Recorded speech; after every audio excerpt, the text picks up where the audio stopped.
Senior IPS అధికారి Sanjay ACB కోర్టులో హాజరయ్యారు. ఫైర్ డిపార్ట్మెంట్లో ఎన్ఓసీల జారీలో భారీగా అవకతవకలు జరిగినట్లుగా గుర్తించారు. దీంతో పోలీసులు సంజయ్పై కేసు నమోదు చేశారు. ముందస్తు బెయిల్ కోసం సంజయ్ సుప్రీంకోర్టును ఆశ్రయించినప్పటికీ ఊరట దక్కలేదు. దీంతో కొన్నాళ్లుగా అజ్ఞాతంలో ఉన్న సంజయ్ ఈ రోజు ఏసీబీ కోర్టులో సరెండర్ అయ్యారు.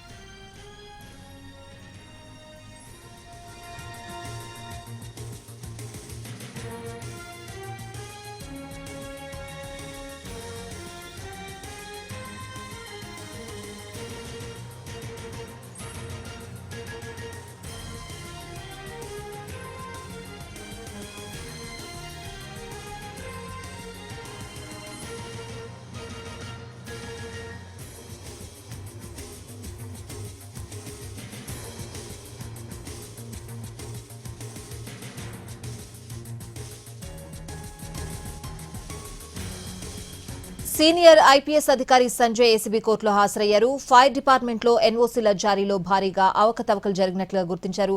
ఇదే అంశానికి సంబంధించిన పూర్తి అప్డేట్స్ అడిగి తెలుసుకుందాం. మా ప్రతినిధి శ్రీకాంత్ విజయవాడ నుంచి లైవ్ లో సిద్ధంగా ఉన్నారు. శ్రీకాంత్,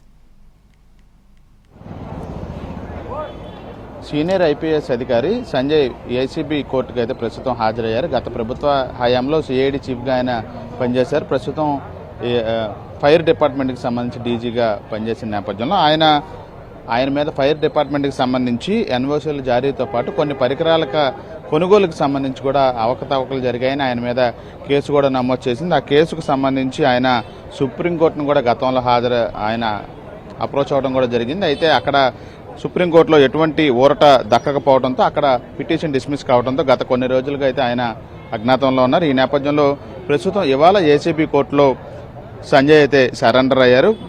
దిగువ కోర్టులో లొంగిపోవాలని చెప్పి న్యాయస్థానం సుప్రీంకోర్టు ఆదేశాలు ఇవ్వడంతోనే ఆయన ఇవాళ ఏసీబీ కోర్టులో లొంగిపోయినట్టుగా అయితే మనకి తెలుస్తా ఉంది. నేటితో దానికి సంబంధించి గడువు కూడా ముగియనున్న నేపథ్యంలో కోర్టులో లొంగిపోయినట్టుగా అయితే మనకి తెలుస్తోంది. అదేవిధంగా ఏసీబీ కోర్టులో సరెండర్ పిటిషన్ కూడా సంజయ్ తరపున న్యాయవాది కూడా కొద్దిసేపటి క్రితమే దాఖలు చేశారు.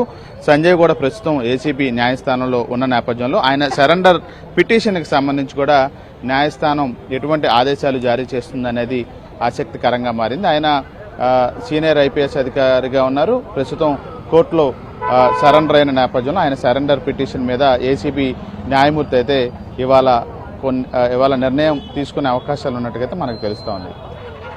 Right Srikanth, thanks for the updates.